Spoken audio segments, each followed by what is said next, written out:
नमस्कार, मी अनिल तिवारी, महाराष्ट्राचा पुढारी या न्यूज चॅनल मध्ये आपलं सहर्ष स्वागत करतो. सकाळी गाडी पोहोचायची. अहो असं काय झालं, ते शिंगरोबा धनगरच्या घाटामध्ये आमची गाडी अडकली, ट्रॅफिक लागलं होतं. आता ट्रॅफिक लागत नाही. अरे मग किती बदल झालाय आपल्याकडं. गावाकडचे रस्ते तुम्ही बघितले, सगळे डांबरी रस्ते आहेत गावाकडचे. हा बदल देवाभाऊच्या नेतृत्वात झालाय. हा बदल नितीन गडकरी साहेबांच्या नेतृत्वात झालाय. हा बदल नरेंद्र मोदी साहेबांच्या नेतृत्वामध्ये झालाय. गावगाड्याच्या राजकारणाला मत द्यायचं नसतं. गावगाड्यातल्या पुढाऱ्यांना जास्त डिमांड द्यायचं नसतं. राज्याची पॉलिसी काय आहे, देशाची पॉलिसी काय आहे आणि आपल्या लोकांचं हित कशात आहे हे आपण बघायचं असतं. आणि त्यासाठी तुम्ही पूर्ण शक्तीनिशी भारतीय जनता पार्टीच्या सोबत राहावा. आपल्या या तेजश्रीताईंच्या सोबत राहावा. नक्की या शहरामध्ये जो तुम्हाला विकास अपेक्षित आहे तो विकास माननीय देवाभाऊच्या आणि प्रदेशाचे अध्यक्ष माननीय रवींद्र दादा चव्हाण यांच्या नेतृत्वामध्ये झाल्याशिवाय राहणार नाही. तुम्ही फक्त पूर्ण शक्तीनिशी भाजपच्या सोबत आलं पाहिजे. आता तुम्हाला 50% एसटी मोफत आहे की नाही. प्रवास कुणी कुणी केला 50% मोफत झाल्यावर. घरात जरा नवरा जरा कडक बोलला तुम्ही लगेच बाहेरला जाताय, त्याला सांगत पण नाही. कारण इकडं लाडक्या बहिणीचे 1,500 असते, तिकिटाला पैसे पण मागायची गरज नाही. म्हणून आता आम्ही सगळे दबावात आहे सगळी लोक. कारण मुख्यमंत्री महोदयांच्या तुम्ही लाडक्या बहिणी असल्यामुळं हे सगळे गडी एकदम नरम आहेत, तुम्हाला सन्मानाची वागणूक देत आहेत. मी तुम्हाला विनंती अशी करतोय की आज देवाभाऊनी तुमच्याकडे विनंती केली आहे की तेजश्री ताईंना आणि आमच्या सगळ्या नगरसेवकांना तुम्ही मतदान केलं पाहिजे. मतदान हे पवित्र दान आहे. लोकशाहीमध्ये निवडणुका आणि निवडणुकानंतर मतदान या प्रक्रिया अत्यंत महत्वाच्या आहेत आणि यामध्ये आपण चुकता कामा नये. आपण जर मत द्यायला चुकलो तर आपण विकासाच्या बाबतीमध्ये चुकतो. आणि जी लोक नम्र आहेत, जी लोक रिस्पेक्ट करतात, जी लोक तुमचं ऐकून घेतात, अशा लोकांच्या सोबत राहणं हे आपल्यासाठी चांगलं असतंय, शहरासाठी चांगलं असतंय आणि लोकांच्यासाठी चांगलं असतंय. मला वाटतं हे करंजुले पाटील कुटुंब हे तुमचं ऐकून घेणारं कुटुंब आहे. आपण सर्वांनी त्यांच्या सोबत ताकदीनं उभं राहाव्या. कुठल्याही दादागिरीला भीक न घालता, कुठल्याही दहशतीला न घाबरता आपण पूर्ण शक्तीनिशी भारतीय जनता पार्टीच्या सोबत यावं अशी मी तुम्हाला नम्रतेची विनंती करतोय, अशी मी तुम्हाला कळकळीची विनंती करतोय. आता शहरं बदलायला लागली, मेट्रोचं जाळं तयार व्हायला लागलं, लोकल सुद्धा मुंबईची आता बदलती आहे. मध्ये जो ऍक्सिडेंट झाला त्यानंतर निर्णय केला सरकारनं की आता दारं असणारी लोकल आणि क्वालिटीची लोकलचे डबे हे केंद्र सरकारने राज्य सरकारच्या माध्यमातून होत आहे. मेट्रो सिटी मध्ये नवीन नवीन सुविधा दिल्या जात आहेत. आज गावाकडची पोरं जी इकडे राहत आहेत, ज्यांना वसतिगृहामध्ये ऍडमिशन मिळालं नाही, त्यांच्यासाठी आम्ही योजना आणली आहे. जी ओबीसीची मुलं शहरामध्ये राहत आहेत, जी धनगर समाजाची मुलं शहरामध्ये राहत आहेत, त्या मुलांना समजावून सांगा 12वीच्या नंतर जी मुलं व्यावसायिक शिक्षण घेत आहेत, तो मुलगा जर तालुक्याला राहिला तर त्याला 38,000 रुपये आपण खोलीचं भाडं देतोय. तो जर जिल्ह्याला जाऊन राहिला त्याला 43,000 रुपये भाडं देतोय. तो जर महसूल ठिकाणी राहिला, मेट्रो सिटी सोडून जी महसूल ठिकाण आहेत तिथं जाऊन जर राहिला तर त्याला 58,000 रुपये भाडं देतोय. आणि तो जर मेट्रो सिटी मध्ये राहिला, ठाणे, मुंबई, नवी मुंबई, पुणे, पिंपरी चिंचवड आणि नागपूर, तिथं बहुजनांच्या पोरांना 61,000 रुपये आपण खात्यावरती देतोय. कुणी काळजी घेतली होती का सांगा ना. आपण म्हणतो वसतिगृहामध्ये ऍडमिशन मिळालं नाही, सामाजिक न्याय खात्याची वसतिगृह आहेत, तिथं ऍडमिशन नाही मिळालं तर आपण जाणार कुठं. ह्याचे पैसे उचल, त्याचे पैसे उचल. आता पैसे उचलण्याची गरज नाही, फक्त तुम्ही फॉर्म भरायचा आणि तुमच्यावरती खात्यावरती आम्ही पैसे देतोय. हे सरकारने योजना आणली आहे.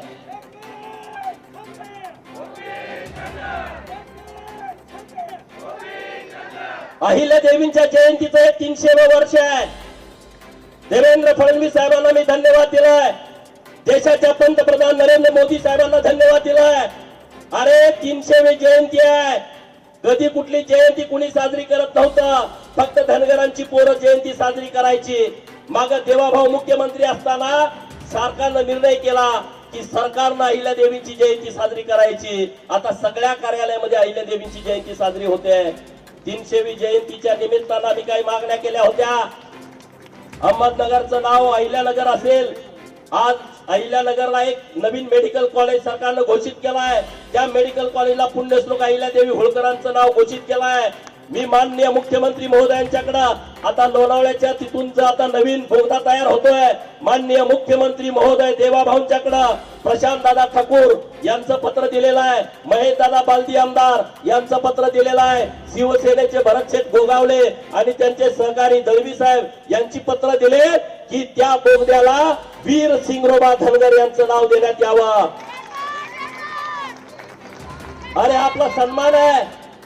या इंग्रजांच्या विरोधामध्ये लढणारा, इंग्रजांना पहिल्यांदा ठासून सांगणारा, शिकला नव्हता, मेंढ्या राखणारा धनगराचा पोरगा जेव्हा इंग्रज या घाटामध्ये रस्ता काढत होते तेव्हा त्यांना रस्ता सापडत नव्हता. मग तो म्हणणार गोरे अधिकारी महिना 2 महिना या डोंगरदऱ्यात काय करतायत, आणि मग त्यांच्या बरोबर एक मराठी आणि इंग्रजी बोलणारा माणूस म्हणला ह्याला रस्ता सापडेना झालाय. आणि मग शिंगरोबांनी सांगितलं तुम्ही माझ्या माग माग या, मी तुम्हाला रस्ता दाखवतो. कारण त्या जंगलात राहणारे, दऱ्याखोऱ्यात राहणारे सगळ्यात त्यांनी रान तिथं पायाखाली तुडवलं होतं. त्यांनी फक्त वाट अशी दाखवली आणि रस्ता काढला. इंग्रजांनी त्यांना विचारलं बोल तुला काय हवा आहे, काय तुला बक्षीस देऊ. आम्ही 2 महिने प्रयत्न करतो, आम्हाला यश मिळालं नाही. मुंबई महाराष्ट्राला जोडायची होती, आम्हाला ते जमलं नाही. तुला पाहिजे काय. तेव्हा वीर सिंगरोबा धनगर म्हटला मला काही नको आहे, तुम्ही पहिला देश सोडून जावा आणि भारताला स्वतंत्र पाहिजे. आणि तेव्हा त्या इंग्रजांनी पहिल्या गोळ्या वीर सिंगरोबा धनगराला घातल्या. म्हणजे या देशासाठी ज्यानं हुतात्मा पत्करलं त्या सिंगरोबा धनगराचं नाव हे या बोगद्याला, नवीन बोगद्याला देण्याची मागणी आम्ही केलेली आहे. आणि मला ठाम विश्वास आहे सरकार ही मागणी आपली मान्य करेल. अरे हा आपला सन्मान आहे. रोज कोण दाब देतोय, कोण काय म्हणतोय, काय करतोय. अरे जन्माला आपल्या अर्थ आहे काय. आपला जन्म पुन्हा नाही. सन्मानानं जगायचं, आपण स्वाभिमानानं जगायचं. गावाकडनं जी लोक आले सन्मानानं जगा. कुठली काय अडचण आली आमची सगळी टीम तुमच्या सोबत आहे. मी तर आहेच आहे, काही चिंता करू नका. जिथं कुठं अडचण असेल तिथं गोपीचंद पळकर तुमच्या सोबत आहे. अरे परंतु भारतीय जनता पार्टीचा कार्यकर्ता असणं हीच सन्मानाची बाब आहे. तुम्हाला कुठली अडचण येऊ शकत नाही आणि कोणी तुम्हाला प्रॉब्लेम करू शकत नाही. या शहरामध्ये भयमुक्त मतदान 2 तारखेला करा आणि 3 तारखेला जेव्हा निकाल येईल तेव्हा आपले भाजपाचे नगराध्यक्ष हे मोठ्या फरकानं निवडून आले पाहिजेत. यासाठी तुम्ही सर्वांनी मतदान करावं ही माझी तुम्हाला कळकळीची नम्रतेची विनंती आहे. आज किडनीचं ऑपरेशन आहे, हृदयाचं ऑपरेशन आहे, बायपास आहे. 5-5, 10-10 लाख, 20-20 लाख रुपये लागतात. अरे देवेंद्र फडणवीस साहेबांनी संकल्पना आणली या महाराष्ट्रामध्ये गरिबांना दवाखान्याला जर पैसे नसतील तर आम्ही मुख्यमंत्री सहायता कक्षाच्या माध्यमातून या महाराष्ट्रातल्या गरिबांना उपचारासाठी पैसे उपलब्ध करून देऊ. असे हजारो ऑपरेशन झालेत की त्यांना 20-20, 30-30 लाख रुपये खर्च येत होता. 1 रुपयाचा सुद्धा खर्च त्यांना होऊ दिला नाही. त्यांना मोफत उपचार देण्याचं काम मुख्यमंत्री सहायता कक्षातून केले गेलं आहे. आज या शहराचं अशी कोणी लोक असतील नक्की त्यांनी या योजनेचा लाभ घेतला पाहिजे. महात्मा फुले जन आरोग्य योजनेच्या माध्यमातून तर 5 लाखाचा उपचार होतोय, परंतु केंद्र सरकारनं आयुष्यमान भारतच्या माध्यमातून तुम्हाला 5 लाखाचा उपचार ते कार्ड तुम्हाला दिलेलं आहे. त्या माध्यमातून गरीब लोकांना उपचार होतोय. असे अनेक विषय आहेत. कामगार मंडळ आपलं जे आहे, तुम्ही सगळे जे आपली गरीब लोक आहे कामगार महामंडळाकडे तुम्ही रजिस्ट्रेशन केलं असेल. अरे कामगार महामंडळ तुम्हाला जो सुतार असेल तर सुताराला, कुंभार असेल तर कुंभाराला, लोहार असेल तर लोहाराला तुमचं जे साहित्य अपेक्षित आहे गवंडी काम करणाऱ्याला त्याचं किट देत आहे. 35 भांडी देत आहे. 35 भांडी. अरे इथं काय आपल्या भगिनी असतील ज्यांचं 30-40 वर्षापूर्वी लग्न झालंय त्यांना 35 भांडे सुद्धा घरच्या लोकांना गरिबीमुळे देता आले नसतील. आपलं सरकार त्या सर्व बहिणींचा सन्मान करताय. शाळेमध्ये तुमची मुलगी गेले त्याचा खर्च कामगार मंडळ करताय. तिच्या लग्नाला सुद्धा 1 लाख रुपये देण्याची व्यवस्था कामगारांच्या पोरांना आपल्या सरकारनं केलेली आहे. ते मेडिकलला गेलं, इंजिनिअरिंगला गेलं त्याचा सर्व खर्च आपलं सरकार करताय. या योजना नीटपणे समजून घ्या. इतक्या क्रांतिकारी योजना आपल्या सरकारनं आणलेल्या आहेत. प्रधानमंत्री आवास घरकुल योजनेमधून या महाराष्ट्रामध्ये 30 लाख घरं मंजूर झाले. शहराची वेगळी, ग्रामीणची वेगळी. आपल्या सरकारनं वेगवेगळ्या माग मुख्यमंत्री देवाभाऊ असताना मोदी आवास घरकुल योजना आणली. ओबीसींच्या साठी पुण्यश्लोक अहिल्यादेवी होळकर घरकुल योजना आणली. धनगर समाजासाठी यशवंतराव चव्हाण मुक्त वसाहत योजना आणली, भटक्या विमुक्तांच्यासाठी रमाई घरकुल आणली, मागासवर्गीयांच्यासाठी शबरी योजना आणली, पारधी समाजाच्यासाठी अटल बांधकाम घरकुल योजना आणली, बांधकाम कामगारांच्यासाठी अशा असंख्य योजना सरकारनं आपल्या मित्रांनो त्याचा तुम्ही लाभ घेतला पाहिजे. या शहरामध्ये जर कोणी बेघर असेल त्या सगळ्यांना हक्काचं घर देण्याची जबाबदारी आणि व्यवस्था आमचे नगराध्यक्ष निवडून आल्याच्या नंतर आमची नगर परिषद करेल आणि तुम्हाला तुमच्या हक्काचं घर माननीय देवाभाऊंच्या नेतृत्वामध्ये दिल्याशिवाय आम्ही शांत बसणार नाही. कारण हे सरकार गरिबांच्यासाठी आहे, हे सरकार गावगाड्यातल्या लोकांच्यासाठी आहे, ज्या झोपडपट्टीमध्ये राहणाऱ्या लोकांच्यासाठी आहे. जर तुम्ही अतिक्रमण केलं असेल सरकारी जागेमध्ये आणि कोर्टाने निर्णय केला की या सगळ्यांना काढून टाका सरकारी जागेतून, आपलं सरकार संवेदनशील आहे. आपल्या सरकारनं निर्णय केला, कोर्टानं जरी निर्णय केला असेल तर कोर्टाला विनंती केली. ही गरीब लोक आहेत आणि ते राहण्यासाठी जिथं आहेत, 10 बाय 10च्या खोलीमध्ये राहत आहेत, 15 बाय 10च्या खोलीमध्ये राहत आहेत. आजोबा पंजोबा बाप सुद्धा त्याच खोलीत जन्माला आणि मेला. त्या लोकांच्यासाठी आपल्या सरकारनं निर्णय केलाय 2011 पूर्वी जर तुमचं महाराष्ट्र सरकारच्या जागेमध्ये राहण्याचं घर असेल, गायरांमध्ये घर असेल, गावठाणमध्ये घर असेल आणि तुमच्याकडे जर एक पुरावा असेल, जर तुमच्याकडे लाईट बिल असेल 2011 पूर्वीचं, जर तुमच्याकडे पाणीपट्टी भरलेली पावती असेल, जर तुमच्याकडे घरपट्टी भरलेली पावती असेल तर त्या एका पुराव्यावरती तुमच्या नावावरती सरकारी जागेतलं घर करून देण्याचा क्रांतिकारी निर्णय आपल्या सरकारनं घेतला आहे. कुठलं सरकार असं करतंय सांगा ना. पहिला म्हणतंय त्याचं घर काढून टाका. आम्ही गरीबाच्या बाजूने राहणारी सगळी लोक आहोत, गरिबांनी आमच्या सोबत राहावं एवढी तुम्हाला कळकळीची विनंती करतो. एवढ्या उन्हात तुम्ही एवढ्या संख्येने उपस्थित राहिला त्याबद्दल धन्यवाद. कमळ चिन्हासमोरचं बटन 2 तारखेला दाबा आणि आमच्या सर्व उमेदवारांना निवडून आणा एवढीच विनंती आणि थांबतो. जय हिंद जय महाराष्ट्र. सभेला जाऊन असं बऱ्याच लोकांना सांगण्यात असं मला सांगितलं लोकांनी. काय सांगितलं? हे बघा, मी इथं 12 वाजता पोहोचल्याच्या नंतर मला काही लोक भेटले आणि इथले जे काही विरोधी पक्षामध्ये लोक काम करतायत त्यांनी सांगितलं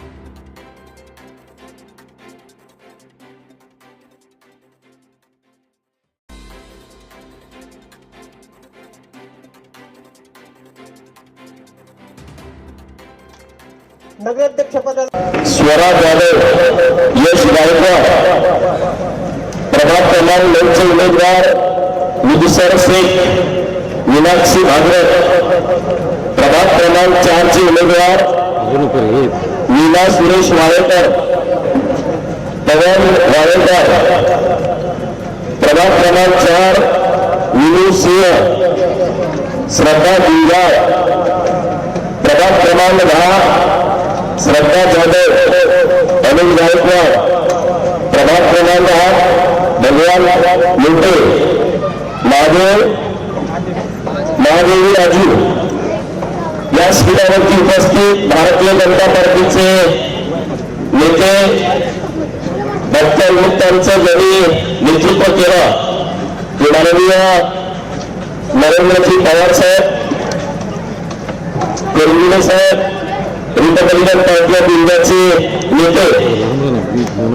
या शिबिरावर उपस्थित ज्योतिताई भंडारे, चंद्रकांत मोटे, नवनाथ गुळगुडे, सुधाकर पांढरे, वसंत कोंडिगिरे आणि तुम्ही सर्वजण ज्यांच्या पाठिंब्यावरती, ज्यांच्या भरोश्यावरती, ज्यांच्या जीवावरती अंबरनाथ शहरातली दादागिरी मोडीत काढून भारतीय जनता पार्टीचे नगराध्यक्ष आणि उमेदवार तुम्ही निवडून येणार आहात अशा सर्व माता भगिनी, युवा मित्र आणि वडीलधारी मंडळीने राज्यभर नगरपंचायत, नगर परिषदेच्या निवडणुका सुरू आहेत.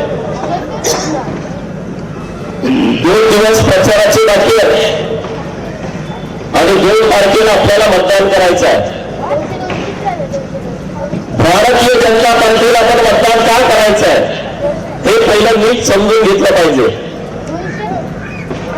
2014 पूर्वीची परिस्थिती आठवा. 2014 पूर्वी या देशामध्ये प्रत्येक 15 दिवसाला एक घोटाळा बाहेर यायचा, केंद्र सरकारचा, राज्य सरकारचा. या देशामध्ये भ्रष्टाचार वाढला होता आणि अशा वेळेस जनता पार्टीचे नेते, तत्कालीन गुजरातचे मुख्यमंत्री माननीय नरेंद्र मोदी साहेब पंतप्रधान पदाचे भाजपा एनडीएचे उमेदवार झाले आणि अखंड देशामध्ये वारा फिरला. नरेंद्र मोदी साहेब देशाचे 2014 पंतप्रधान झाले आणि 2014 नंतर आता 2025 एक महिन्याने संपतोय. जवळपास 11 वर्ष पूर्ण झाली. अत्यंत चांगल्या पद्धतीनं विरोधक तर नरेंद्र मोदी साहेबांच्या वरती अत्यंत खालच्या पातळीवरती जाऊन टीका करतात, रोज टीका करतात. परंतु मला आनंद या गोष्टीचा आहे आणि भाजपच्या प्रत्येक कार्यकर्त्याला या गोष्टीचा अभिमान वाटेल. अखंड देशभरातल्या विरोधकांनी नरेंद्र मोदी साहेबांच्या वरती, केंद्र सरकारच्या वरती खालच्या पातळीला जाऊन टीका केली, परंतु त्या टीकेमध्ये 1 रुपयाचा भ्रष्टाचार केला अशी एक पण टीका गेल्या 11 वर्षामध्ये झाली नाही. एक पण टीका नाही. तीच परिस्थिती देवेंद्र फडणवीस साहेबांच्या बाबतीमध्ये. जेव्हा 14 ते 19, 22 ते 24 उपमुख्यमंत्री आणि आता 24 पासून मुख्यमंत्री झाले, परंतु एकही भ्रष्टाचाराचा आरोप ना देवेंद्र फडणवीस साहेबांच्या वरती झाला किंवा मंत्रिमंडळाच्या भारतीय जनता पार्टीच्या एखाद्या मंत्र्यावरती झाला. इतकं पारदर्शक सरकार भारतीय जनता पार्टी चालवत आहे. आणि राज्यभराची परिस्थिती तुम्ही बघताय. शहरापासून गावापर्यंत, मुंबई मेट्रो सिटी असेल, ठाणे मेट्रो सिटी असेल, पिंपरी चिंचवड असेल, पुणे असेल, नागपूर असेल, नाशिक सारखे मोठे शहर असेल, संभाजीनगर असेल, तिकडं नागपूर असेल, अमरावती असेल, या मोठ्या शहरामध्ये त्यांनी अत्यंत चांगल्या पद्धतीनं विकासाचा रथ पुढे घेऊन गेलेला आहे. परंतु आपण गावगाड्याची लोक इथे पोटाची खळगी भरण्यासाठी काही वर्षांपासून पुढे आलाय. आपल्या गावाकडे 10 वर्षापूर्वीची परिस्थिती, पिण्याच्या पाण्याला टँकर, जनावरांना चारा छावण्या आणि शेतीला पाणी नाही अशी परिस्थिती होती. परंतु राज्याला मुख्यमंत्री देवाभाऊ लागले आणि अखंड महाराष्ट्रातल्या दुष्काळी तालुक्यांना हिरवा शालू देण्याचं काम माननीय देवेंद्र फडणवीस साहेबांनी केलंय. मला आनंद आहे. अट्टाडी, सांगोला, मान, खटाव, फलटण, कोळेगाव, मंगळवेढा, कवडेनगर या सगळ्या परिसराची लोक येत आहेत. मराठवाड्याच्या काही तालुक्याची लोक येत आहेत आणि ह्या सगळ्या लोकांना मी विनंती करण्यासाठी आलो आहे. अरे बाबांनो, डॉक्टर बाबासाहेब आंबेडकर साहेबांनी आपल्याला मतदान हे शस्त्र दिलं आहे. पूर्वीची युद्ध ही समोरासमोर व्हायची. जेव्हा आधुनिकता नव्हती, तलवारीने एकमेकाला मारायचे, नंतर धनुष्यबाण आले, नंतर बंदुका आल्या, नंतर इथे चप्पल आल्या, नवीन नवीन टेक्नॉलॉजी वाढत गेल्या. परंतु बाबासाहेबांनी दिलेला आपल्याला अधिकार आहे की या निवडणुकीमध्ये तुम्हाला युद्ध समोरासमोर करायची गरज नाही. तुम्हाला युद्ध करताना कुठल्या हत्याराची गरज नाही. ना तुम्हाला तलवार लागते, ना तुम्हाला बंदूक लागते, ना तुम्हाला इथे चप्पल लागते. फक्त या भोटामध्ये 156पेक्षा जास्त ताकद लोकशाहीने तुम्हाला दिलेली आहे. तुम्ही कुठलीही दादागिरी मिळून काढू शकता. आणि म्हणून अंबरनाथ मधल्या सर्व मतदारांना माझी विनंती आहे, जर तुम्हाला दादागिरी जर इथे निवडून काढायची असेल तर फक्त या बोटाने तुम्ही निवडून काढू शकता. तुम्हाला युद्ध करण्याची गरज नाही. 2 तारखेला तुम्ही फक्त कमळा समोरचे बटन दाबा, पटा पटा पटा पटा सगळे विरोधक कामाला लागतील. इतकी ताकद संविधानाने आपल्याला दिलेली आहे. तर तुम्हाला मारामाऱ्या करायचं नाही, युद्ध करायचं का नाही ना. आपण लोकशाहीमध्ये राहतोय. अंबरनाथमध्ये मी सकाळी आल्यापासून ऐकते वेगवेगळी गावं गेले. मला वाटलं हे काय तालिबानमध्ये आपण गेलोय, हमासमध्ये गेलोय, इराण, इराक, अफगाणिस्तान, तुर्कस्तान, तिकडे आता युद्ध चालू, इकडे तिकडे गेलेलं काय म्हटलं. अरे हा भारत आहे. जगातल्या ज्या लोकशाही मानणारी जे देश आहेत ते सगळे देश भारताच्या लोकशाहीचा आदर्श घेत आहेत. भारताच्या लोकशाहीचा आदर्श घेत आहेत. 370 कलम हटवताना हे बाहेरचे आपले जे विरोधी राष्ट्र आहेत ते बोलले होते की तिथं रक्तपात होईल. होईल आणि रक्ताचे पाक वाटतील 370 कलम हटायला. तर माननीय नरेंद्र मोदी साहेब आणि अमित शहा साहेबांनी 370 कलम हटवून टाकलं ना. कुठं गोळीबार झाला ना काय झालं. मित्र अंबरनाथ आहे, तुम्ही कशाला घाबरताय. आणि माझ्या जगच्या लोकांना तुम्हाला तर तुमचा इतिहास माहित आहे ना, तुम्ही घ्यायला घाबरता त्यासाठी. आणि इथं भारतीय जनता पार्टीने आपल्या बहुजन समाजाला सन्मान दिला आहे. या महाराष्ट्रामध्ये बहुजनांच्यासाठी काम जर कोणी केलं असेल तर ते एकमेव भारतीय जनता पार्टीने केला आहे.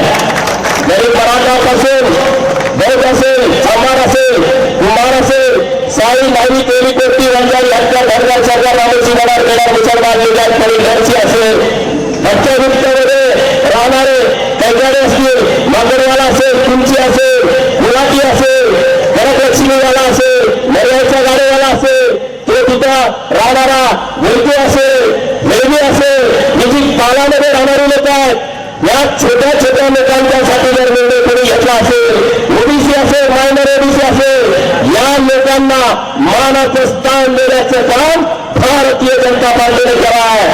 आणि जर भारतीय जनता पार्टी बहुसंख्य लोकांच्या बाजूने राहत असेल, आपलं कर्तव्य आहे. माननीय देवेंद्र फडणवीस साहेबांना जेव्हा 3 तारखेला भेटायला तुम्ही जाल, माननीय रवींद्र चव्हाण साहेबांच्या नेतृत्वामध्ये, माननीय आपले पवार साहेबांच्या नेतृत्वामध्ये, तेव्हा आपल्या मतदारापेक्षा आपले नगरसेवक तुम्ही घेऊन जावा. या अंबरनाथमध्ये सगळे प्रश्न मिटवण्याचं काम माननीय मुख्यमंत्री देवेंद्र फडणवीस साहेब करतील. परंतु कुणाकुणाला हात वर करा, न घाबरता मतदान करणार, भिणार नाही. आणि काही तर निर्णय लागून गेली काय त्या 5 हजार मॉडेल झाले तर काय घ्यायचं कारण आहे कशासाठी. आणि आपण या महाराष्ट्रामध्ये राहतो आहे आणि निवडणुका या व्यवस्थितपणे पार पडल्या पाहिजेत. निवडणुकामध्ये कुणाला त्रास होता कामा नये, त्या निवडणुका फलमुक्त झाल्या पाहिजेत. आणि सरकार आपल्या कुणी कुणाच्या व्यक्ती दादागिरी करायचं काम नाही. प्रेमापोटी करा, तुम्ही मतदान मागा आणि मतदान मागू. तर मध्ये आमच्या लोकांना होऊन गोपीचंद तळेकरच्या सभेला जाऊ नका, कारण तुम्ही गोपीचंद तळेकरच्या सभेला जाऊ नका म्हणून सांगितलं असेल तर त्यांच्या हृदयामध्ये गोपीचंद तळेकरांची तुम्ही कसं काय काढणार. हे तुम्हाला 2 तारखेला कळणार, 3 तारखेला मतमोजणी करताना कळणार. आणि हे असं कसं झालं, घरातलं बाहेर आले नाही आणि मत कसं काय घेऊन गेली. गोपीचंद तळेकर असाच पुढारी घालायचा आहे. या सगळ्या लोकांच्या वर्गणीवरती, या सगळ्या लोकांच्या प्रेमापोटी, या सगळ्या लोकांच्या पाठिंब्यावरती हा गोपीचंद तळेकर पश्चिम महाराष्ट्रामध्ये पुढारी झाला आहे. हा काय कुठल्या आमदाराच्या खासदाराचा पोरगा नाही. माझा बाप काय मंत्री होता, मी त्या तळेकर आणि त्या 100 घराचा पोरगा आहे. तेव्हा तर मला तुझा हात करतो, तुझे पाय करतो, आता माझा पाय उभा आहे ना. 20 वर्ष झालं मी राजकारणामध्ये आहे, 20 वर्ष झालं मी राजकारणामध्ये. तुला इथे मारतो तिथे तिथूला मारतो. आणि म्हणलं मारणारे गेले पण मला अजून काही खरं नाही. एवढी क्षमता एवढी ताकद आपल्या सगळ्या बहुजन लोकांची आहे. आणि म्हणून माझ्या बहिणीतल्या मोठ्या संख्येत इथं आहेत. किती मोठा सन्मान केलाय. मुख्यमंत्री लाडकी बहीण योजना, ही लाडकी बहीण योजना हे मुख्य निधीचा विषय नाही आहे. या महाराष्ट्रातल्या माझ्या बहिणींना सन्मान आणि स्वाभिमान देणारी ही योजना आहे. आज तुम्ही ही योजना आल्याच्या नंतर जेव्हा तुम्ही भावाकडे जायचा भाऊ विजयला, जेव्हा तुम्ही भावाकडे जायचा रक्षा बांधायला, एखादा भाऊ गरीब असतो, तो बहिणीला साडी पण घेऊ शकत नाही. किंवा एखाद्या बहिणीला वाटलं माझ्या भावाला एखादं काहीतरी घ्यावं, नवीन कपडा घेऊन घ्यावं, परंतु ती घेऊ शकत नव्हती. परंतु लाडकी बहीण योजना आल्याच्या नंतर भावानं तिथं बंधवीनं लग्न दिला, एखादी चांगली साडी चोरी घेतली, एखाद्या बहिणीने भावाला एखादा ड्रेस घेतला, आईला साडी घेतली, वडिलांना ड्रेस घेतला, हे सन्मान आहे. नवऱ्याच्या भावाची गरज नाही. नवऱ्याच्या भावाला आज नाही, मी आता लेटच नाही, एवढे पैसे काय केले असं भांडत नाही. आपल्याला सन्मान देण्याचं काम हे भारतीय जनता पार्टीच्या सरकारने केलं आहे. आणि म्हणून माझी तुम्हाला नम्रतेची विनंती आहे.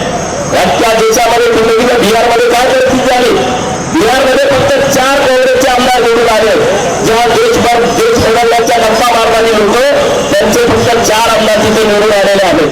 अख्या देशामध्ये भारतीय जनता पार्टीचं वारा आहे. आता पवार साहेब बोलले की अंबरनाथ शहरामध्ये चांगला दवाखाना नाही. अरे गुरुजनी काम आहे नाही. आमच्या तेजस्वी ताईंना तुम्ही नगराध्यक्ष करा.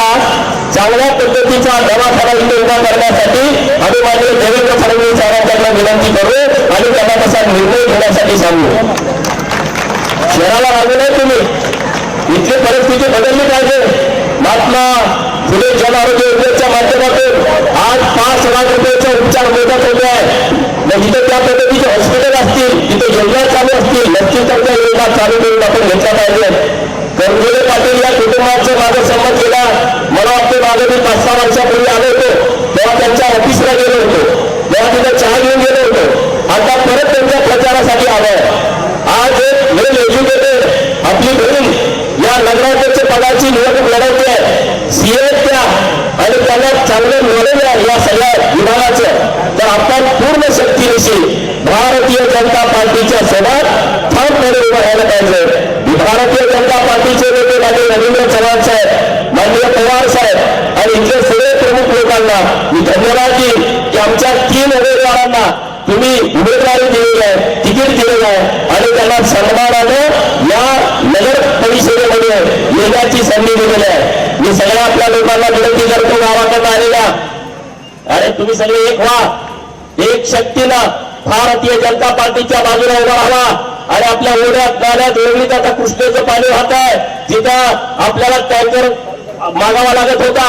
आपली आई, आपली बहीण 2-3 किलोमीटर 8-10 परसाच्या खोल विहिरीतनं पाणी पिण्यासाठी आणत होती. आज देवेंद्र फडणवीस साहेबांच्या मुळे या पश्चिम महाराष्ट्रातल्या दुष्काळी पट्ट्यामध्ये तुमच्या दारात पाणी देण्याची व्यवस्था केलेली आहे. आज तुम्ही मुंबईत आहे, आज तुम्ही पुण्यात आहे, आज तुम्ही कुठे मोठ्या शहरामध्ये नोकरीसाठी आलाय, गावाकडे आई आहे, गावाकडे वडील आहे, गावाकडे बहीण आहे, त्यांना फक्त नळ फिरवणाऱ्या घरात पाणी मिळत आहे. आज तुम्हाला त्या जीव तावडीला लागत होता.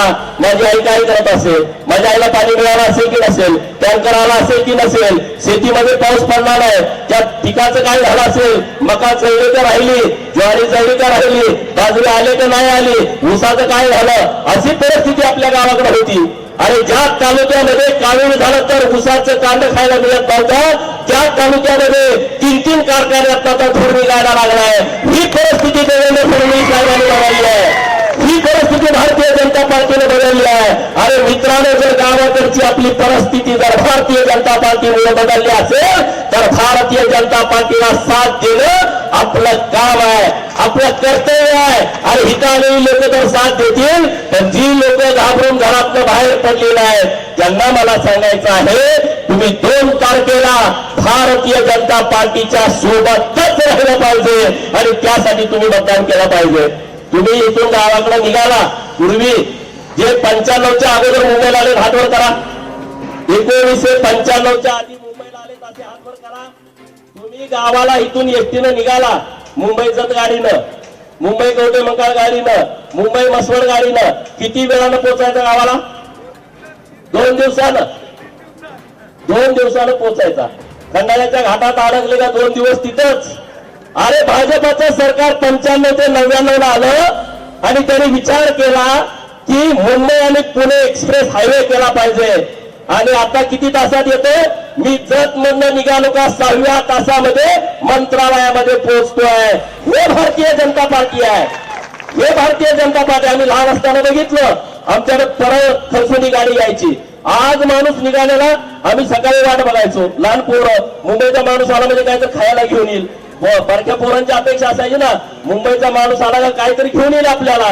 सकाळी आलो नाही आला, दुपारी नाही आलो, शाळेत आलो नाही आला, दुसऱ्या दिवशी 3ऱ्या दिवशी सकाळी गाडी पोहोचायची. अहो असं काय झालं, ते शिंगरोवा धनगरच्या घाटामध्ये आमची गाडी अडकली, ट्रॅफिक लागलं होतं. आता ट्रॅफिक लागत नाही. अरे मग किती बदल झाला आपल्याकडं. गावाकडचे रस्ते तुम्ही बघितले, सगळे डांबरी रस्ते आहेत गावाकडचे.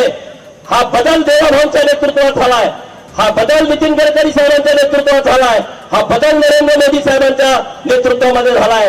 गावगाड्यातल्या राजकारणाला फक्त मत द्यायचं नसतं, गावगाड्यातल्या पुढाऱ्यांना जास्त डिमांड द्यायचं नसतं. राज्याची पॉलिसी काय आहे, देशाची पॉलिसी काय आहे आणि आपल्या लोकांचं हित कशात आहे हे आपण बघायचं असतं. आणि त्यासाठी तुम्ही पूर्ण शक्तीनिशी भारतीय जनता पार्टीच्या सोबत राहा, आपल्या या तेजस्वीताईंच्या सोबत राहा. नक्की या शहरामध्ये जो तुम्हाला विकास अपेक्षित आहे तो विकास माननीय देवाभाऊच्या आणि प्रदेशाचे अध्यक्ष माननीय रवींद्र दादा चव्हाण यांच्या नेतृत्वामध्ये झाल्याशिवाय राहणार नाही. तुम्ही फक्त पूर्ण शक्तीनिशी भाजपच्या सोबत आलं पाहिजे. आता तुम्हाला 50% एसटी मोफत आहे की नाही? प्रवास कुणी कुणी केला 50% मोफत झाल्यावर? घरात जरा नवरा जरा कडक बोलला तुम्ही लगेच बाहेरला जाताय, त्याला सांगत पण नाही. कारण इकडं लाडक्या बहिणीचे 1,500 असते, तिकिटाला पैसे पण मागायची गरज नाही. म्हणून आता आम्ही सगळे दबावात आहे सगळी लोक. कारण मुख्यमंत्री महोदयांच्या तुम्ही लाडक्या बहिणी असल्यामुळं हे सगळे गडी एकदम नरम आहेत, तुम्हाला सन्मानाची वागणूक देत आहेत. मी तुम्हाला विनंती अशी करतोय की आज देवाभाऊनी तुमच्याकडे विनंती केली आहे की तेजश्री ताईंना आणि आमच्या सगळ्या नगरसेवकांना तुम्ही मतदान केलं पाहिजे. मतदान हे पवित्र दान आहे. लोकशाहीमध्ये निवडणुका आणि निवडणुकानंतर मतदान ह्या प्रक्रिया अत्यंत महत्वाच्या आहेत आणि ह्यामध्ये आपण चुकता कामा नये. आपण जर मत द्यायला चुकलो तर आपण विकासाच्या बाबतीमध्ये चुकतो. आणि जी लोक नम्र आहेत, जी लोक रिस्पेक्ट करतात, जी लोक तुमचं ऐकून घेतात, अशा लोकांच्या सोबत राहणं हे आपल्यासाठी चांगलं असतंय, शहरासाठी चांगलं असतंय आणि लोकांच्यासाठी चांगलं असतंय. मला वाटतं हे करंजुले पाटील कुटुंब हे तुमचं ऐकून घेणारं कुटुंब आहे. आपण सर्वांनी त्यांच्या सोबत ताकदीनं उभं राहाव्या. कुठल्याही दादागिरीला भीक न घालता, कुठल्याही दहशतीला न घाबरता आपण पूर्ण शक्तीनिशी भारतीय जनता पार्टीच्या सोबत यावं अशी मी तुम्हाला नम्रतेची विनंती करतोय, अशी मी तुम्हाला कळकळीची विनंती करतोय. आता शहरं बदलायला लागली, मेट्रोचं जाळं तयार व्हायला लागलं, लोकल सुद्धा मुंबईची आता बदलती आहे. मध्ये जो ऍक्सिडेंट झाला त्यानंतर निर्णय केला सरकारनं की आता दारू असणारी लोकल आणि क्वालिटीची लोकलचे डबे हे केंद्र सरकार आणि राज्य सरकारच्या माध्यमातून होत आहे. मेट्रो सिटी मध्ये नवीन नवीन सुविधा दिल्या जात आहेत. आज गावाकडची पोरं जी इकडे राहत आहेत, ज्यांना वसतिगृहामध्ये ऍडमिशन मिळालं नाही, त्यांच्यासाठी आम्ही योजना आणली आहे. जी ओबीसीची मुलं शहरामध्ये राहत आहेत, जी धनगर समाजाची मुलं शहरामध्ये राहत आहेत, त्या मुलांना समजावून सांगा 12वीच्या नंतर जी मुलं व्यावसायिक शिक्षण घेत आहेत, तो मुलगा जर तालुक्याला राहिला तर त्याला 38,000 रुपये आपण खोलीचं भाडं देतोय. तो जर जिल्ह्याला जाऊन राहिला त्याला 43,000 रुपये भाडं देतोय. तो जर महसूल ठिकाणी राहिला, मेट्रो सिटी सोडून जी महसूल ठिकाण आहेत तिथं जाऊन जर राहिला तर त्याला 58,000 रुपये भाडं देतोय. आणि तो जर मेट्रो सिटीमध्ये राहिला, ठाणे, मुंबई, नवी मुंबई, पुणे, पिंपरी चिंचवड आणि नागपूर, तिथं बहुजनांच्या पोरांना 61,000 रुपये आपण खात्यावरती देतोय. कुणी काळजी घेतली होती का सांगा ना? आपण म्हणतो वसतिगृहामध्ये ऍडमिशन मिळालं नाही, सामाजिक न्याय खात्याची वसतिगृह आहेत, तिथं ऍडमिशन नाही मिळालं तर आपण जाणार कुठं? ह्याचे पैसे उचल, त्याचे पैसे उचल. आता पैसे उचलण्याची गरज नाही, फक्त तुम्ही फॉर्म भरायचा आणि तुमच्यावरती खात्यावरती आम्ही पैसे देतोय. हे सरकारने योजना आणली आहे.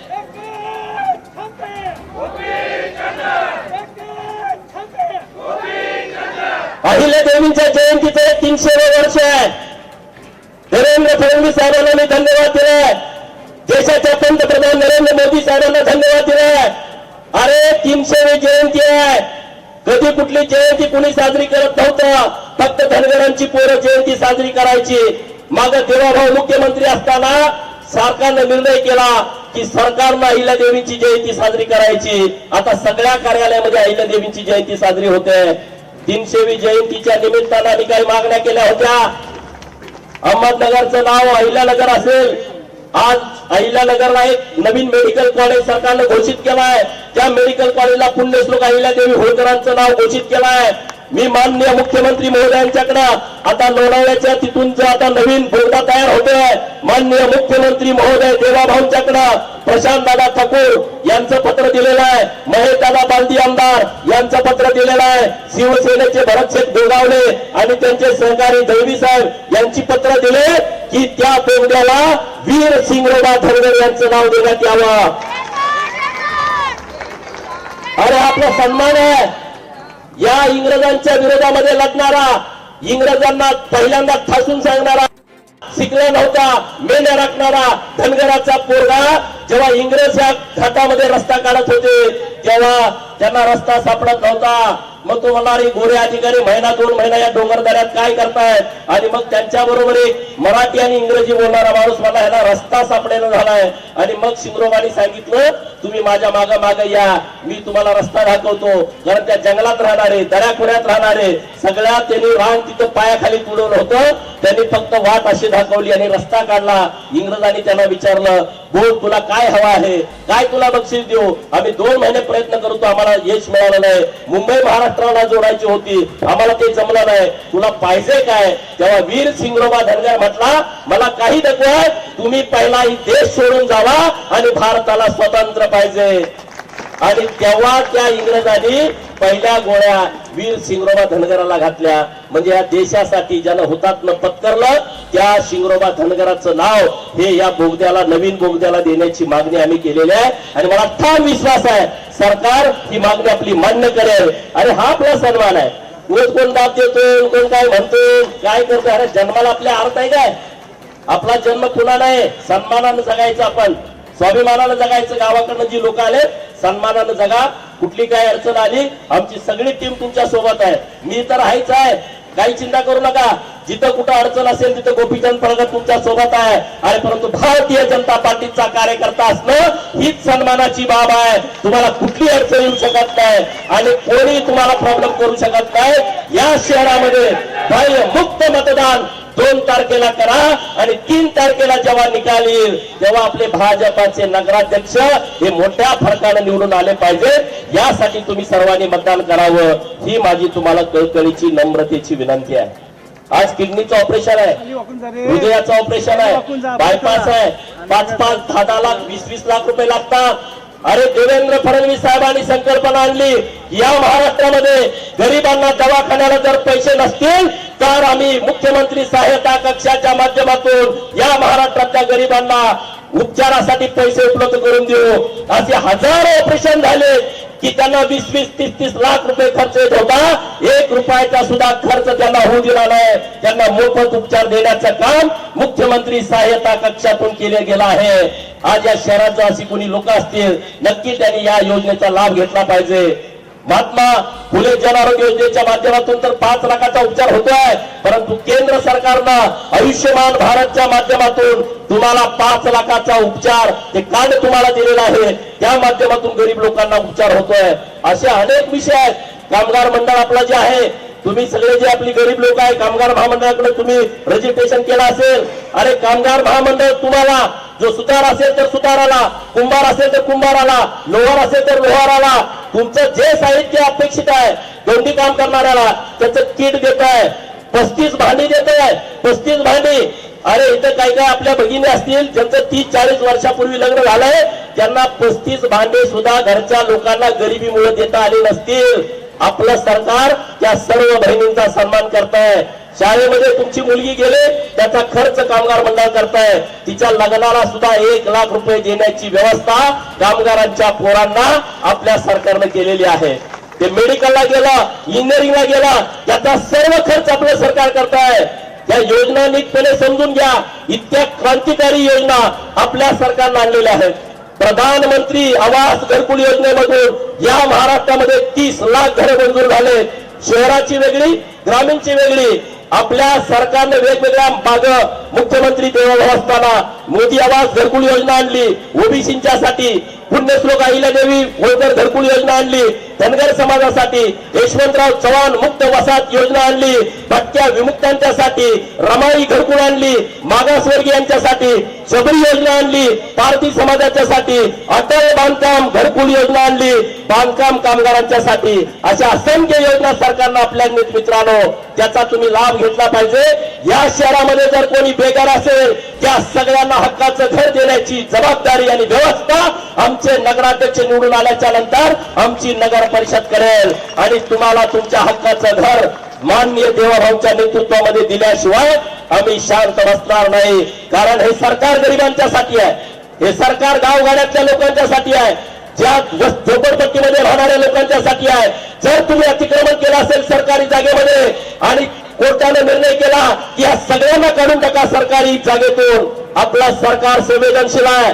आपल्या सरकारनं निर्णय केला, कोर्टानं जरी निर्णय केला असेल तर कोर्टाला विनंती केली.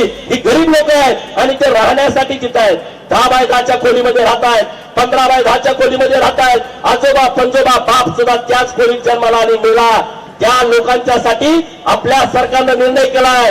2011 पूर्वी जर तुमच्या महाराष्ट्र सरकारच्या जागेमध्ये राहण्याचं घर असेल, गायरांमध्ये घर असेल, गावठाणमध्ये घर असेल आणि तुमच्याकडे जर एक पुरावा असेल, जर तुमच्याकडे लाईट बिल असेल 2011 पूर्वीचं, जर तुमच्याकडे पाणीपट्टी भरलेली पावती असेल, जर तुमच्याकडे घरपट्टी भरलेली पावती असेल, तर त्या एका पुराव्यावरती तुमच्या नावावरती सरकारी जागेतला घर करून देण्याचा क्रांतिकारी निर्णय आपल्या सरकारने घेतला आहे. कुठलं सरकार असं करतंय सांगा ना. पहिला म्हणतोय त्याचं घर काढून टाका. आम्ही गरीबाच्या बाजूने राहणारी सगळी लोक आहोत, गरीबांनी आमच्या सोबत राहावं एवढी तुम्हाला कळकळीची विनंती करतो. एवढ्या उन्हात तुम्ही एवढ्या संख्येने उपस्थित राहिला त्याबद्दल धन्यवाद. कमळ चिन्हासमोरचं बटन 2 तारखेला दाबा आणि आमच्या सर्व उमेदवारांना निवडून आणा एवढीच विनंती आणि थांबतो. जय हिंद जय महाराष्ट्र. सभेला जाऊन याचं बऱ्याच लोकांना सांगण्यात आलं. असं मला सांगितलं लोकांनी. काय सांगितलं? हे बघा, मी इथं 12 वाजता पोहोचल्याच्या नंतर मला काही लोक भेटले आणि इथले जे काही विरोधी पक्षामध्ये लोक काम करतायत त्यांनी सांगितलं स्वराज यादव, यश गायकवाड, प्रभाग क्रमांक 9चे उमेदवार विदुसर शेख, मीनाक्षी भागवत, प्रभाग क्रमांक 4चे उमेदवार वीणा सुरेश वाळेकर, पवन वाळेकर, प्रभाग क्रमांक 4 विनू सिंह, श्रद्धा गुंजाळ, प्रभाग क्रमांक 10 श्रद्धा जाधव, अनिल गायकवाड, प्रभाग क्रमांक 8 भगवान लोटे, महादेवी राजू. या शिबिरावरती उपस्थित भारतीय जनता पार्टीचे नेते डॉक्टर मुक्तांचं ज्यांनी नेतृत्व केलं ते माननीय नरेंद्रजी पवार साहेब, कर्मिले साहेब, रिपब्लिकन पार्टी ऑफ इंडियाचे नेते.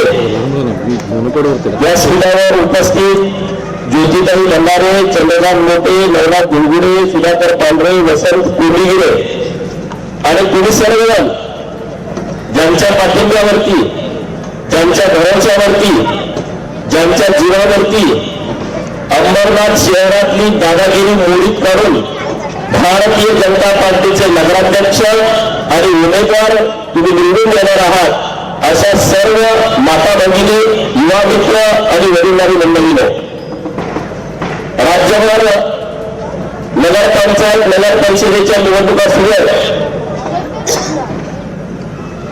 2 दिवस प्रचाराचे बाकी आहेत आणि 2 तारखेला आपल्याला मतदान करायचं आहे. भारतीय जनता पार्टीला आपण मतदान का करायचं आहे हे पहिलं नीट समजून घेतलं पाहिजे. 2014 पूर्वीची परिस्थिती आठवा. 2014 पूर्वी या देशामध्ये प्रत्येक 15 दिवसाला एक घोटाळा बाहेर यायचा. केंद्र सरकारचा, राज्य सरकारचा. या देशामध्ये भ्रष्टाचार वाढला होता आणि अशा वेळेस भारतीय जनता पार्टीचे नेते, तत्कालीन गुजरातचे मुख्यमंत्री माननीय नरेंद्र मोदी साहेब पंतप्रधान पदाचे भाजपा एनडीएचे उमेदवार झाले आणि अखंड देशामध्ये वारा फिरला. नरेंद्र मोदी साहेब देशाचे 2014 पंतप्रधान झाले आणि 2014 नंतर आता 2025 एक महिन्याने संपतोय. जवळपास 11 वर्ष पूर्ण झाली. अत्यंत चांगल्या पद्धतीनं विरोधक तर नरेंद्र मोदी साहेबांच्या वरती अत्यंत खालच्या पातळीवरती जाऊन टीका करतात, रोज टीका करतात. परंतु मला आनंद या गोष्टीचा आहे आणि भाजपच्या प्रत्येक कार्यकर्त्याला या गोष्टीचा अभिमान वाटेल. अखंड देशभरातल्या विरोधकांनी नरेंद्र मोदी साहेबांच्या वरती, केंद्र सरकारच्या वरती खालच्या पातळीला जाऊन टीका केली, परंतु त्या टीकेमध्ये 1 रुपयाचा भ्रष्टाचार केला अशी एक पण टीका गेल्या 11 वर्षामध्ये झाली नाही. एक पण टीका नाही. तीच परिस्थिती देवेंद्र फडणवीस साहेबांच्या बाबतीमध्ये. आपण आहोत 14 ते 19, 22 ते 24 उपमुख्यमंत्री आणि आता 24 पासून मुख्यमंत्री झाले, परंतु एकही भ्रष्टाचाराचा आरोप ना देवेंद्र फडणवीस साहेबांच्यावरती झाला किंवा मंत्रिमंडळाच्या भारतीय जनता पार्टीच्या एखाद्या मंत्र्यावरती झाला. इतकं पारदर्शक सरकार भारतीय जनता पार्टी चालवत आहे. आणि राज्यभरातली परिस्थिती तुम्ही बघताय, शहरापासून गावापर्यंत, मुंबई मेट्रो सिटी असेल, ठाणे मेट्रो सिटी असेल, पिंपरी चिंचवड असेल, पुणे असेल, नागपूर असेल, नाशिक सारखे मोठे शहर असेल, संभाजीनगर असेल, तिकडं नागपूर असेल, अमरावती असेल, या मोठ्या शहरामध्ये त्यांनी अत्यंत चांगल्या पद्धतीनं विकासाचा रथ पुढे घेऊन गेलेला आहे. परंतु आपण गावगाड्याची लोक इथे पोटाची गळगी भरण्यासाठी काही वर्षांपासून पुढे आलाय. आपल्या गावाकडे 10 वर्षापूर्वीची परिस्थिती, पिण्याच्या पाण्याला टँकर, जनावरांना चारा छावण्या आणि शेतीला पाणी नाही अशी परिस्थिती होती. परंतु राज्याला मुख्यमंत्री देवाभाऊ लागले आणि अखंड महाराष्ट्रातल्या दुष्काळी तालुक्यांना हिरवा शालू पोचवण्याचं काम माननीय देवेंद्र फडणवीस साहेबांनी केलंय. मला आनंद आहे. आटपाडी, सांगोला, मान, खटाव, फलटण, कोळेगाव, मंगळवेढा, कवडेलोटा या सगळ्या परिसराची लोक येत आहेत. मराठवाड्याच्या काही तालुक्यातली लोक येत आहेत आणि ह्या सगळ्या लोकांना मी विनंती करण्यासाठी आलो आहे. अरे बाबांनो, डॉक्टर बाबासाहेब आंबेडकर साहेबांनी आपल्याला मतदान हे शस्त्र दिलं आहे. पूर्वीची युद्ध ही समोरासमोर व्हायची.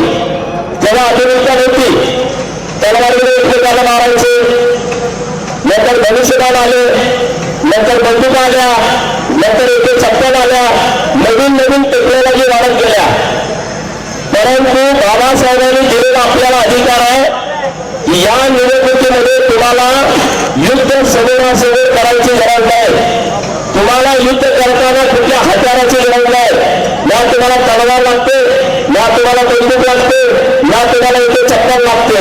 फक्त या भोटामध्ये 156 पेक्षा जास्त ताकद लोकशाहीने तुम्हाला दिलेली आहे.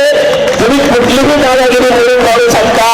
आणि म्हणून अंबरनाथ मधल्या सर्व मतदारांना माझी विनंती आहे, जर तुम्हाला दादागिरी जर इतके निवडून काढायची असेल तर फक्त या बोटाने तुम्ही निवडून काढू शकता. तुम्हाला युद्ध करण्याची गरज नाही. 2 तारखेला तुम्ही फक्त कमळा समोरचे बटन दाबा, पटा पटा पटा पटा सगळे विरोधक कामाला लागतील. इतकी ताकद संविधानाने आपल्याला दिलेली आहे. तर तुम्हाला मारा करायचं नाही, युद्ध करायचं का नाही ना. आपण लोकशाहीमध्ये राहतो. अंबरनाथमध्ये मी सकाळी आल्यापासून ऐकते कुठे गाणं गेले. मला वाटतं हे काय तालिबानमध्ये आपण गेलोय, हमासमध्ये गेलोय, इराण, इराक, अफगाणिस्तान, तुर्कस्तान, तिकडे आता युद्ध चालू, इकडे तिकडे गेलेलं काय म्हटलं. अरे हा भारत आहे. जगातल्या ज्या लोकशाही मानणारी जे देश आहेत ते सगळे देश भारताच्या लोकशाहीचा आदर्श घेत आहेत. भारताच्या लोकशाहीचा आदर्श घेत आहेत. 370 कलम हटवताना हे बाहेरचे आपले जे विरोध राष्ट्र आहेत ते बोलले होते की तिथं रक्तपात होईल आणि रक्ताचे पाठ वाटतील 370 कलम हटवलं. तर माननीय नरेंद्र मोदी साहेब आणि अमित शहा साहेबांनी 370 कलम हटवून टाकलं. ना कुठं गोळीबार झाला ना काय झालं. मी तर अंबरनाथ आहे, तुम्ही कशाला घाबरताय. आणि माझ्या जग चालवणार तुम्हाला तर तुमचा इतिहास नाही का ना, तुम्ही घराला घाबरता हा तसा नाही. आणि इथं भारतीय जनता पार्टीने आपल्या बहुजन समाजाला सन्मान दिला आहे. या महाराष्ट्रामध्ये बहुजनांच्यासाठी काम जर कोणी केलं असेल तर ते एक भारतीय जनता पार्टीला केला आहे. गरीब मराठापासून बौद्ध असेल, चांभार असेल, कुंभार असेल, साई, मावी, कोली, कोटी, वंजारी, हत्या, धरगार, सरकार, रामोशी, गडार, केडार, मुसलमान, निजात, परी, घरची असेल, हत्यावृत्तामध्ये राहणारे कैद्याडे असतील, मागडवाला असेल, कुंची असेल, गुलाटी असेल, घरलक्ष्मीवाला असेल, मर्याचा गाडीवाला असेल, तो तिथं राहणारा वेळगी असेल, वेळगी असेल, ही जी पालामध्ये राहणारी लोक आहेत, या छोट्या छोट्या लोकांच्यासाठी जर निर्णय कोणी घेतला असेल, ओबीसी असेल, मायनर ओबीसी असेल, या लोकांना लोकांना मानाचं स्थान देण्याचं काम भारतीय जनता पार्टीने केलं आहे. आणि जर भारतीय जनता पार्टी बहुसंख्य लोकांच्या बाजूने राहत असेल, आपलं कर्तव्य आहे माननीय देवेंद्र फडणवीस साहेबांना जेव्हा 3 तारखेला भेटायला तुम्ही जाल, माननीय रवींद्र चव्हाण साहेबांच्या नेतृत्वामध्ये, माननीय आपले पवार साहेबांच्या नेतृत्वामध्ये, जेव्हा आपला नगराध्यक्ष आपले नगरसेवक तुम्ही घेऊन जावा, या अंबरनाथमध्ये सगळे प्रश्न मिटवण्याचं काम माननीय मुख्यमंत्री देवेंद्र फडणवीस साहेब करतील. परंतु कुणाकुणाला वाटते हात वर करा, न घाबरता मतदान करणार, भिणार नाही. आणि काही तर निर्णय लागून गेली काय तर 5 हजार नोंदणी झाली तर काय घ्यायचं कारण आहे कशासाठी? आणि आपण या महाराष्ट्रामध्ये राहतो आहे आणि निवडणुका या व्यवस्थितपणे पार पडल्या पाहिजेत. निवडणुकामध्ये कुणाला त्रास होता कामा नये, त्या निवडणुका मुक्त झाल्या पाहिजेत. आणि सरकार आपल्या तुम्ही कुणाच्या व्यक्ती दादागिरी करायचं काम नाही. प्रेमापोटी करा, तुम्ही मतदान मागा, आम्ही मतदान मागू. तर मध्ये आमच्या लोकांना होऊन गोपीचंद पडळकरच्या सभेला जाऊ नका, कारण तुम्ही गोपीचंद पडळकरच्या सभेला जाऊ नका म्हणून सांगितलं असेल तर त्यांच्या हृदयामध्ये गोपीचंद पडळकरांची तुम्ही कसं काय काढणार?